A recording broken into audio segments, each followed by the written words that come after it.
ارشاد باری تعالیٰ ہے، محبوب اگر آپ کا دل سخت اور مزاج تند ہوتا تو یہ لوگ آپ کے گرد کبھی بھی نہ بیٹھتے۔ جب غزوہ خیبر ہوا تو کچھ لوگ پلٹ گئے، دوبارہ حضور کی خدمت میں حاضر ہوتے ہیں تو آپ صلی اللہ علیہ وسلم افو درگزر سے کام لیتے ہیں۔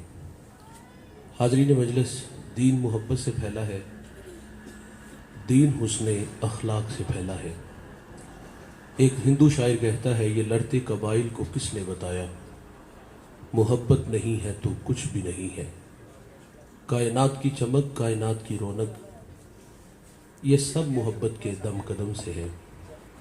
کریم آقا صلی اللہ علیہ وسلم فرماتے ہیں، تم میں اچھا وہ ہے جس کا اخلاق اچھا ہے، اور وہ اچھا نہیں ہے جس کا اخلاق اچھا نہیں ہے۔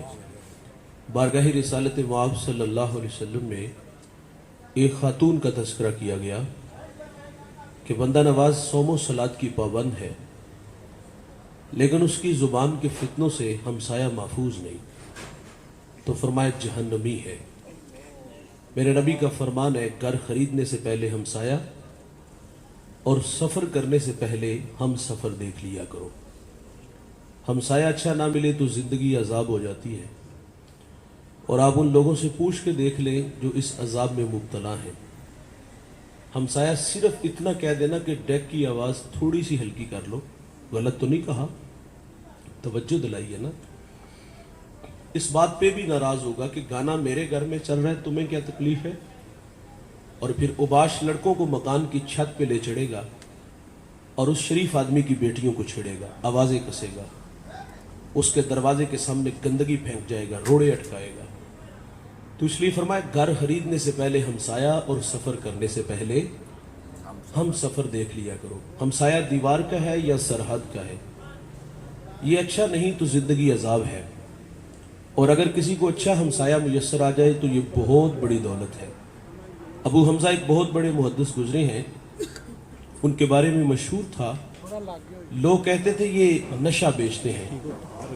وہ منشیات کا کام نہیں کرتے تھے، بلکہ جب وہ حدیث رسول بیان کرتے تو لوگوں پہ نشہ طاری ہو جاتا تھا۔ ابو حمزہ کا ہمسایہ اس کو بامر مجبوری مکان فروخت کرنا پڑ گیا، اور اس نے باہر لکھ کے لگا دیا کہ 2000 درہم میرے مکان کی قیمت اور 2000 درہم ابو حمزہ کی ہمسائیگی کا لوں گا۔ تو لوگوں کی ایک لمبی لائن لگ گئی 4000 دینار دینے کے لیے، اور جب ابو حمزہ کو پتا چلا کہ میرا ہمسایہ، میرا گوانڈی مکان بیچ کے یہاں سے جا رہا ہے، تو آپ نے خادم کو 4000 دینار دیے، فرمایا جلدی جاؤ اور یہ میرے ہمسائے کو دے آؤ، اور اسے کہنا کہ یہ ویسے ہی رکھ لو لیکن مجھے چھوڑ کے نہ جانا۔ اچھا، کچھ ہمسائے ایسے ہوتے ہیں، وہ گلی محلہ شہر بستی کیا دنیا ہی چھوڑ جائے، لوگ اللہ کا شکر ادا کرتے، فتنہ زمین میں چلا گیا، دیگے چڑھاتے ہیں۔ تذکرہ خاتون کا ہے، نمازیں بھی ہیں، روزے بھی ہیں، لیکن زبان کا زہر کوبرا سانپ سے بھی زہریلا ہے، تو فرمایا جہنمی ہے۔ اسی طرح ایک اور عورت کا تذکرہ کیا گیا کہ معمول کی نمازیں، معمول کے روزے، لیکن ہمسایہ بڑا مطمئن ہے، تو میرے نبی فرماتے وہ عورت جنتی ہے۔ جنت کا معیار کیا ہے دوست؟ اچھے اخلاق، میٹھے بول ہیں۔ امام منذری الترغیب والترہیب میں ایک روایت لائے ہیں، یہ 6 صدی کے محدث ہیں، حدیث کی معتبر کتاب ہے۔ بارگاہ رسالت معاب صلی اللہ علیہ وسلم میں ایک جوان حاضر ہوا جس کا نام نامی اسم گرامی جابر بن سلیم ہے۔ حضور سے پہلی ملاقات تھی، اور اللہ نے اپنے محبوب کو یہ کمال بخشا تھا کہ آپ پہلی ہی ملاقات میں اپنا بنا لیتے تھے۔ ان کے بول بہاروں جیسے اور اصحاب ستاروں جیسے، مٹھیاں مٹھیاں بولیاں مدنی ڈول دیاں، کنا دے وچ رہندیاں مشری گول دیاں، لب کے لے آواں کتھوں سونا تیرے نال دا، دنیا تے آیا نہ کو تیری مثال دا۔ میٹھی میٹھی باتیں من میں اتری، ایمان نصیب ہوا۔ جانے لگے تو عرض کرتے ہیں، آقا میرے دامن میں حکمت کے موتی ڈال دیجئے۔ جو شخص ابھی ایمان لایا ہے، اس کو میرے نبی نے پہلی نصیحت کیا فرمائی؟ نماز پڑھا کرو، روزے رکھا کرو، موسم حج جائے تو حج کے لیے نکلو، مال کے نصاب ہو تو زکوٰۃ دو۔ جو شخص ابھی ایمان لایا ہے، اس کو سب سے پہلی نصیحت یہ فرمائی، لا تسبن احدا، فرمایا جابر کسی کو گالی نہ دینا۔ اس کو اخلاق سکھائی. اور آپ فرماتے پھر میں نے ساری زندگی کسی جانور کو بھی گالی نہیں دی. ناراض نہ ہوئیے گا, انتہائی معذرت سے کہوں گا, ہمارے بچے بولنا سیکھتے ہیں تو گالیاں سیکھتے ہیں. جب اس نے گالی دی تو گھر کے بڑے سر پکڑ کے نہیں بیٹھے کہ ہماری ناچاکیوں کا نتیجہ کس کی زبان پہ گالی آئی. سنجیدہ نہیں ہوئے, زندگی سے گھر سے گالی نہیں نکالی, بلکہ ہم نے اس بچے کی حوصلہ افزائی کی. رات افراد خانہ جمع ہوئے تو اس کو چھیڑا, تقاضا کیا جو صبح مجھے گالی دی ذرا دادا ابو کو سناؤ. معذرت سے بھائی, یہ کوئی سنانے والی چیز ہے؟ اس کو تو گھر سے نکالنا چاہیے تھا. اچھا, وہی بچہ جب بڑا ہو کے ہمیں گالی دیتا ہے تو ہم کہتے ہیں ہماری بہو نے اس کو تعویذ ڈال دیے. اس بیچاری کا قصور کیا ہے؟ وہ تو 2 ماہ ہوئے آپ کے گھر میں آئی ہے, 25 سال تو آپ کے زیر تربیت رہا ہے, گالی کا ماحول تو آپ خود فراہم کر رہے ہو. اس میں آنے والے کا کیا قصور ہے؟ جو سکھائیں گے اس کے نتائج آئیں گے. بچے کورا کاغذ ہوتے ہیں دوست, جو بھی تحریر لکھو گے 1 منٹ ہے, آپ گالی لکھو گے تو گالی آئے گی. اگر آپ کے گھر کا ماحول قرآن پڑھنے والا ہے, حدیث پڑھنے والا ہے, محمد عربی پہ درود پڑھنے والا ہے, تو اس کے بھی نتائج آئیں گے.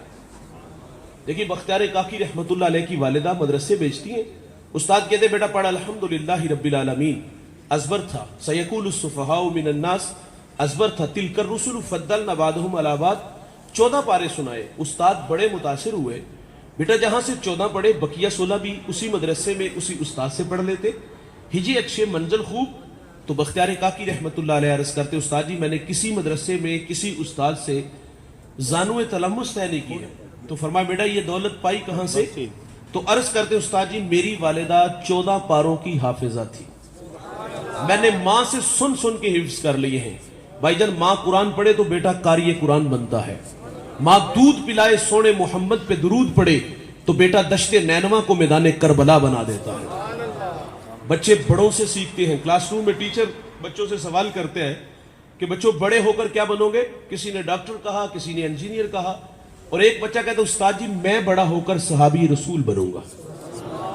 جھٹکا لگا کہ بیٹا صحابی تو وہ ہوتا ہے جس نے حضور کا زمانہ پایا ہو, سر کی آنکھوں سے حضور کا جمال دیکھا ہو. تو 14 صدیوں کے فاصلے پہ کھڑا ہے, لیکن بتا تیرے دل میں یہ شوق کیسے پیدا ہوا؟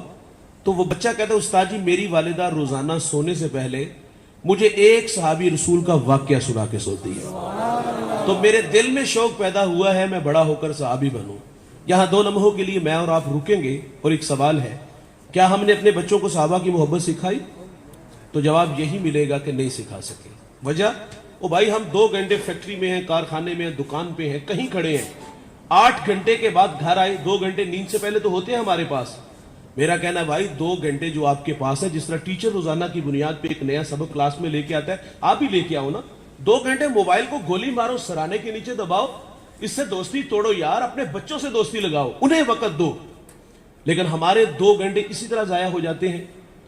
نقصان کیا ہوا؟ اسلام آباد سے کراچی تک جو تبرے بولے گئے وہ آپ کو بھی پتا ہے, صحابہ کو گالیاں دی گئی. اگر آپ اپنے بچوں کو وقت دیتے, صحابہ کا پیار سکھاتے, روزانہ کی بنیاد پہ انہیں کہتے آؤ بچوں آج ابو بکر کی باتیں کریں, آؤ بچوں آج عمر فاروق کی باتیں کریں, عثمان غنی کی, مولا علی کی باتیں کریں, تو یقین جانے اس کے نتائج آنے تھے.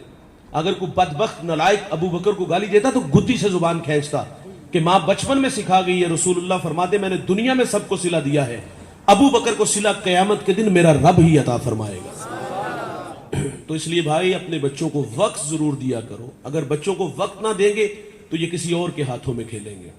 اور ایک شکوہ ہمارا یہ بھی ہوتا ہے کہ ہم ان بچوں کے لیے تو محنت کرتے ہیں, پردیس کے دھکے بھی کھاتے ہیں, 18 گھنٹے کام کرتے. بھائی کام تھوڑا سا کم کر لو, کام کرو گے تو گھر کا چولہا جلے گا, لیکن کچھ وقت کم کر کے اپنے بچوں کو بھی تو وقت دو نا.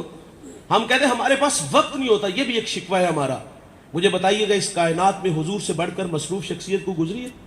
حضور نے اپنی زندگی کو 4 حصوں میں تقسیم کیا تھا. ایک وقت اللہ کے لیے تھا, اس میں مخلوق نہیں تھی. ساری رات اللہ کے حضور کھڑے رہتے, یہاں تک کہ پاؤں مبارک متورم ہو جاتے. حضرت مغیرہ عرض کرتے آقا آپ مشقت میں پڑے رہتے ہیں, حالانکہ اللہ نے آپ کی برکت سے اگلے پچھلوں کے گناہ معاف فرما دیے. تو میرے نبی فرماتے افلا اکون عبدا شکورا, کیا میں اللہ کا شکر گزار بندہ نہ بنوں؟ ایک وقت اللہ کے لیے تھا اور ایک وقت مخلوق کے لیے تھا. دکھیوں کے کام آتے تھے, بیواؤں کے کام آتے تھے, اور ایک وقت اپنی ذات کے لیے تھا.